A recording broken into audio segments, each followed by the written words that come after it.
Welcome to another Atto free video. Today we've just got a new app from BYD, which is the smartphone app for operating the car. So I've just downloaded the app from the App Store, and there it is there, BYD. So we're just going to open it, and we're actually charging at the moment, if you can see in the background. So what does the app tell us? So it tells us that we're charging the car with 85%.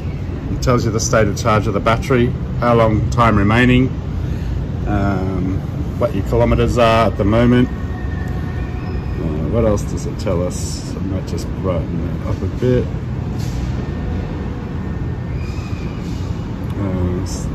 So it has tells you if you're charging or not. So it says started there, so that means you are charging. And so it has the lock, the unlock, the alert for the car if you want to find it in a car park, I guess. Turn on the lights. You can come back. You can turn on the air conditioning. Can you operate the doors or windows? Oh, you can close the doors or windows. Open windows remotely. Oh, there you go. Let's try that. So open windows remotely. Let's see.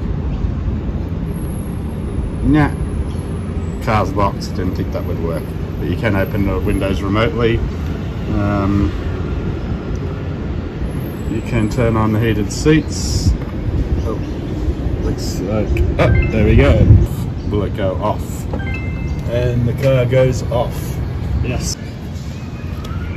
What else we got? Lights. I might just walk around to the front here and see if this is going to work. So turn on the lights. What happens? Is it just the blinker ones? And so lights are flashing. Yeah, it's a bit better than running the horn. So what happens at the back?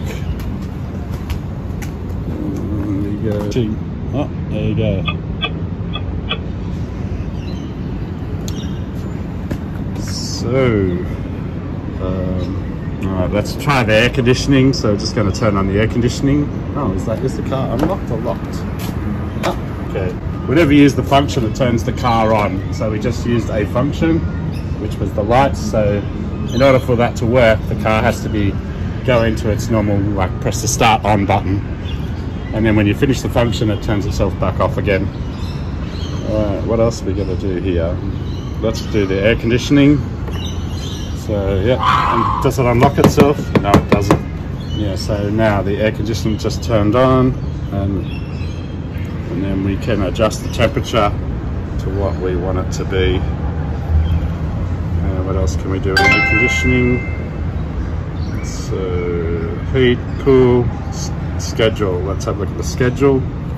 So turn on, oh, look at this. So in the morning, if you go to work at 8 o'clock in the morning, you can set your car to turn on maybe at 7. It's not very cold here in Sydney, so 10 minutes before you get in the car, you can set your temperature to come on, and you can actually select your temperature, and before you get in the car, it'll be 26 degrees. That's pretty handy. And the air conditioning will be turned off 10 minutes after it is turned on via remote app.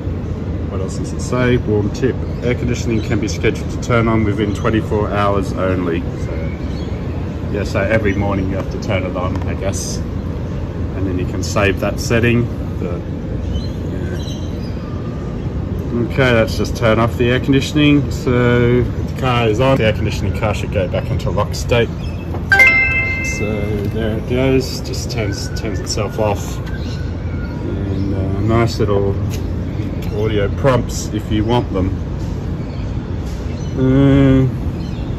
So that was air conditioning. Seats we went through, tyre pressure we went through. So at the moment it says stop and we're charging, so I assume, go away. So it says stop at the moment while we're charging, so I assume because we've turned the car on and off, charger has ceased for a minute. But I can see in the car we're charging at 6 kilowatts, so that should change back to charging again. Oh, it shows the battery actually charging. So what's the bad things I've noticed about this app? Well, I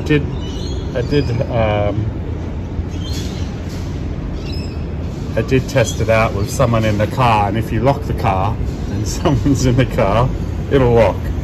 And then if that person wants to get out of the car and they don't have the app, they can't get out of the car. So essentially you're locked in the car if you don't have the app. So if you try and pull the door handle, the car won't let you out. I don't know how. Maybe you could, maybe there's another way to get out of the car, but I'm not sure if you can. And we haven't tried it yet, but you can only have this on one phone. You can't say if you two people driving the same car as we do, you can only have the app on one phone, which is kind of not that suitable for us. So all right, so that's my take on the app. It's of course I really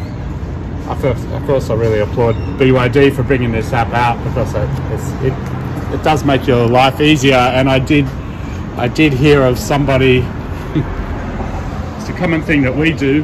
We have two people using the one car, and then I drop my wife off somewhere, and she forgets to bring her key, and then she has to.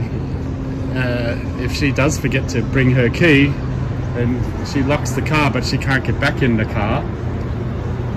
And yeah, so she could just call me up, and I could be in another country, I could be in another city, and I can unlock the car for her and she can drive home. So that's a really handy feature. There's other negatives about this app, is that it's run via the 4G, 3G phone network. So if you're parked 3 stories underground and you don't have reception, that means you don't have connectivity with your car. So I'm not sure how well that's going to work. If there's no 4G reception, I think you're not going to like this app.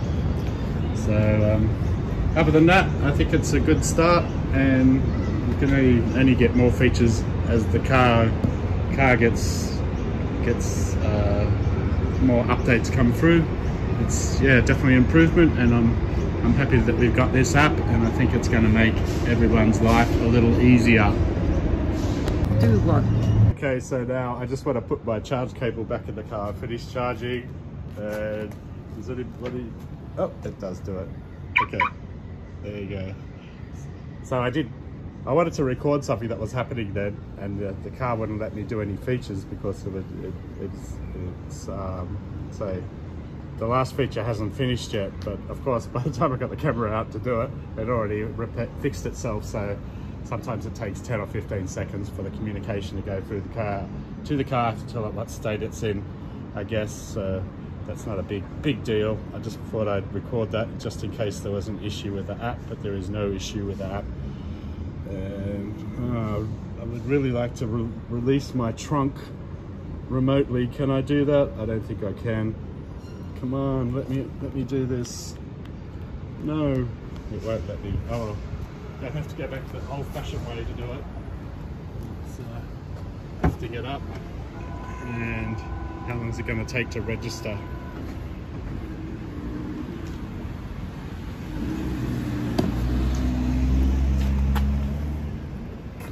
Come on, my trunk is open. You've got to tell me.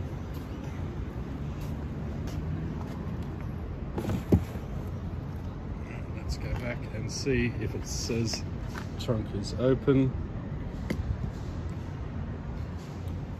Ah, there it goes. It just came on. So it takes about what, 15-20 seconds for the communication to go through. So let's do up windows remotely. So here we go. We'll close my trunk. Up windows remotely. Come on. You said you would do it. it doesn't work.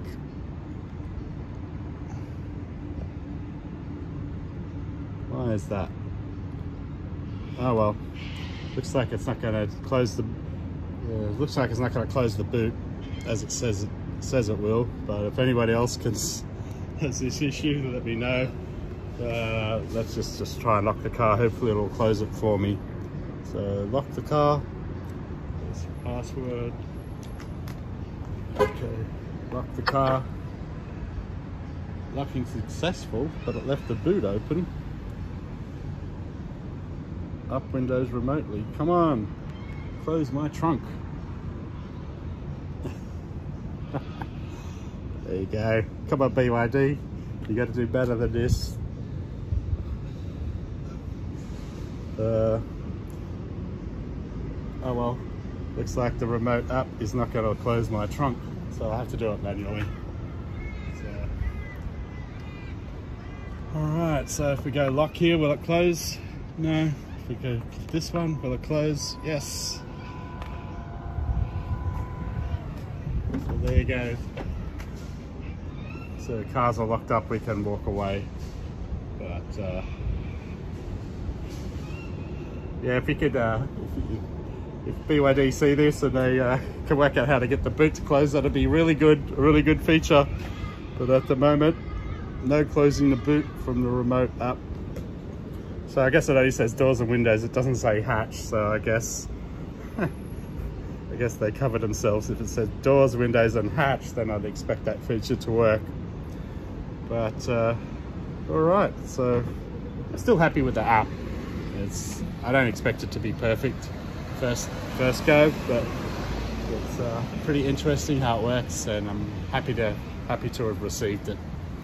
Another little trick here, we've actually charging on a charger which comes up on the app as, is it working? In use. Oh yeah, so that's me there. I'm port A. So this charges, there's been a communication error with some of the chargers at the moment. So this charger is not operational. So how are we going to disconnect the car where we can't turn off the charger? Well, it's kind of the only way I can think of doing this. Okay, so I'm going to go over here and I'm going to try and press the stop button. Now these stop buttons have been deactivated, so I should press this stop button and it should stop the charger, but you'll hear the relays click inside the charger if it's stopping. So this stop button does not work. So what I'm going to have to do is turn on the car, and I know that if I turn on the car, it automatically drops the charge, and then I'll quickly run around and unplug the cables. So let's see if that's going to work. So let's just use my app because I'm trying this out now. So here we go. So we're gonna stop charging. So how do I stop charging? Can I stop charging from the app? No, I can't. So I just have to unlock the car. I know that stops the charger quickly. And put in my password. So there we go. Unlock the car. Can I get it out? Yes, I can. So yeah, so that's one way of getting your charger out. Now, so my charge, I've set my charger up so I'm not supposed to be able to pull this out, so I might just have to go and look at the anti-theft setting for your charge cable. You do have one. It's supposed to allow you not to pull your cable out. So I'm assuming that because the car had stopped charging, I could pull it out. But anyway, so that's the end of today's video, and if you like my content, can you please subscribe to my channel?